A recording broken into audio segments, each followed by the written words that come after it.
négatif, disant que le jeu est effrayant sans le vouloir, que les designs ressemblent à un truc de creepypasta, et notamment, il y a quelques commentaires dans la vidéo, et apparemment, mais ça a été supprimé sur la page de Steam Greenlight, qui vont comparer ces designs d'animaux à des animatroniques de Chuck E. Cheese.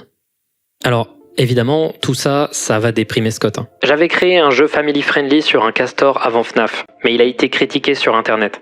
Les gens disaient que le personnage principal ressemblait à un animatronique flippant.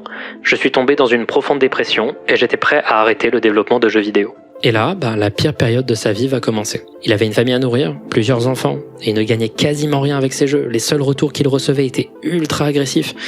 Et c'est donc là qu'il a commencé à avoir des petites idées noires, des petites envies de mourir. Il va notamment les exprimer à son docteur, ce qui va arriver à l'oreille de son assurance, qui va lui retirer son assurance. L'Amérique. C'est à ce moment-là que j'ai réalisé que non seulement ma vie n'avait aucune valeur, mais que même ma mort n'en avait aucune. Et évidemment, ce genre de difficulté, ça peut t'amener à te poser plusieurs questions. À cette période-là, Scott va entrer dans une période de désillusion vis-à-vis de sa foi et de sa religion. Si tous ses projets chrétiens avaient échoué, qu'est-ce que ça voulait dire vis-à-vis de Dieu ? J'en suis arrivé à un point où j'étais très déçu et frustré par Dieu. J'avais l'impression d'avoir gaspillé tellement d'années de ma vie que j'aurais pu passer à retourner à l'université, mais que j'avais au contraire consacré à des projets chrétiens qui n'aboutissaient à rien. Soit Dieu n'existait pas, soit Dieu me détestait, je ne savais pas ce qui était pire.